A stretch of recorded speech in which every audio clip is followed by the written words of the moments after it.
welcome to Q Up. I'm Brenda Roberts, and with me is Dave Sanders, Community Coordinator.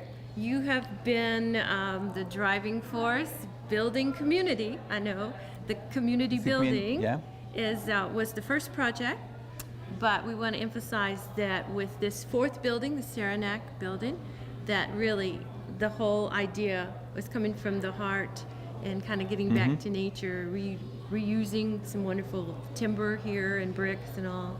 It's been great, and I guess I should also say that, you know, you said I'm the driving force, and I'm really just along for the ride when you get right down to it. So part of that community building process is engaging the community and getting their input. So certainly especially with this project here, we went through a process with the community at large and had a couple of design charrettes and invited different groups and got their input and let them help us decide what this building should be.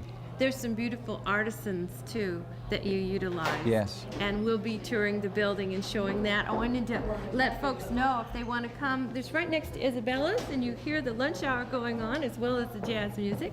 It's a wonderful venue to come. You can see the history of the Saranac building if you'd like to come get a tour. And you mentioned, Dave, you've had high schools and elementary schools come visit to learn about green and recycling and reusing wonderful products, and other groups like the Rotary Club. Rotary Club, we've had architects come through and different developers, and so there are some things here of interest for Definitely. people. Other companies too could learn from this wonderful building, a community right here in downtown Spokane. So we'll take the tour now, the Saranac building. Okay.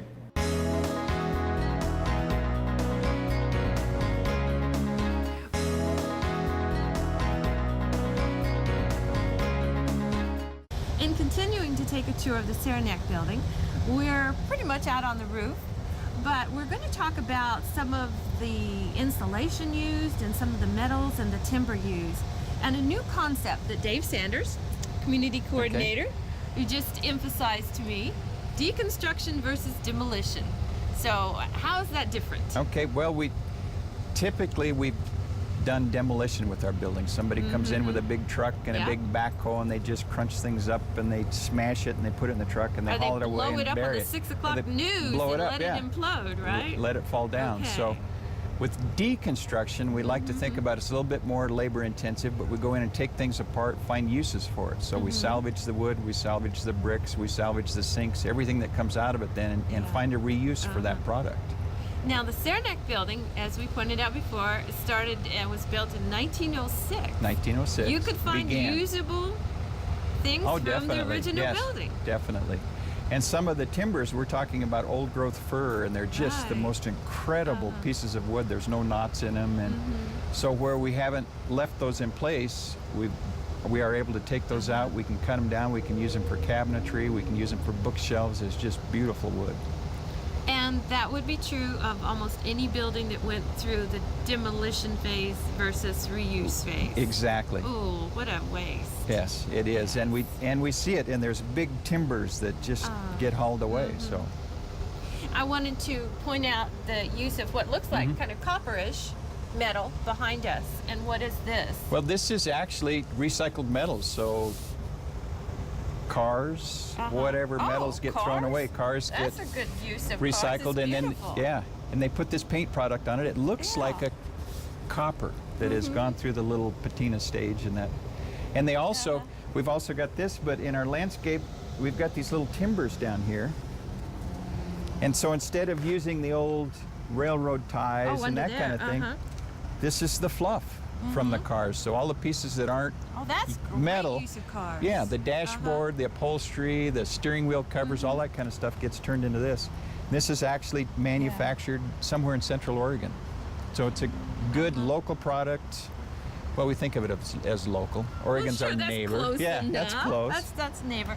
I wanted also to talk about the insulation that you use, because we do have pictures showing, I think it looks like cotton. It is cotton. That's exactly what it is. Okay, it looked like cotton. And we like to think of it as recycled, but they're not really used Levi's. They come from the factory where they make Levi's and other jeans, and as they trim the pants, then they have this waste product. Not too many years ago, they were throwing this away or doing something else with it. So now they treat it. We use it as insulation. It's got better thermal capacity and sound ability than regular fiberglass insulation, and it doesn't hurt us to breathe it. So you can just work with it. Because old insulation was typically asbestos. Asbestos and fiberglass now is the standard product, and it's still just little Barbie it is bad, stuff. Right. So cotton, old pieces of Levi's. So start saving your lint Definitely. out of your dryer. Right. Just start collecting it, and yeah, someday it could be insulation.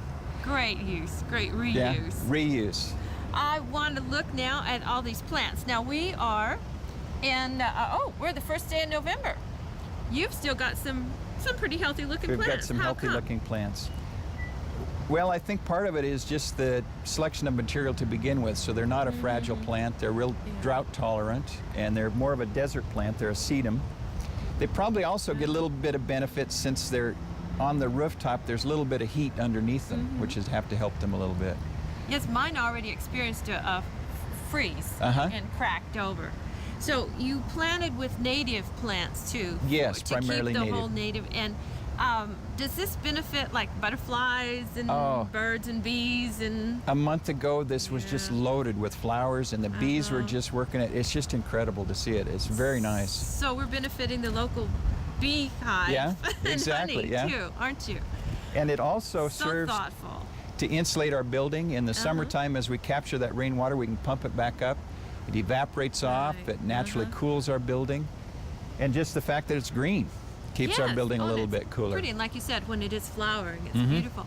Now, what about, this is not soil, though. It's not dirt that weighs a lot. It is a special process. It is yes, it's a special mix, but it is a soil. It's just a lightweight soil, and it has like a pumicey rock in it that holds just enough moisture, but not so much moisture that it adds weight. Pick up a little and get a little close. We could do that. Yeah. It looks like it's not that bark, that awful bark. No, that, it is not. I don't like to work with anymore, and my grandkids get splinters, and it gets infected. So And you this can is see literally, it is dirt. Little red lava rock mixed in with dirt and other things. And how thick do you need to, let all these grow? They're growing fine. We've got the consistency or the configuration of our existing roof dictated how much we could put out here. Okay.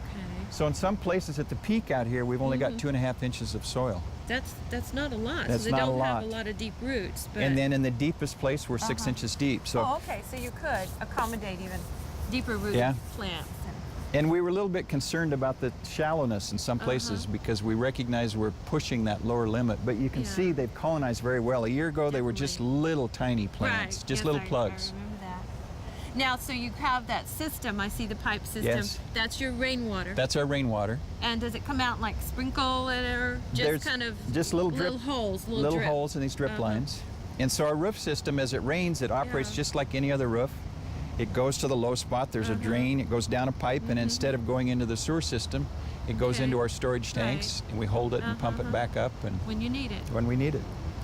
We'll move over and look over at the community building with the solar panels, and then we'll be looking at the solar panels on the Saranac. These were the original. These were the original. This is where it all began, was over on this piece. So it was September 11th, 2001. We turned on our solar array. It just happened to be that date. That date. Okay, memorable date. And then with our rooftop little garden patio we've got up here, it just kind of extended over here. So we have a couple of new rooftop patios over here. It's a great place for conversation. It's a great place to come out and look at the city skyline. I conducted a full moon ceremony out on your rooftop with a group of people, and we toasted, and it was wonderful. Yeah. It was, now, these solar panels generated so much electricity that you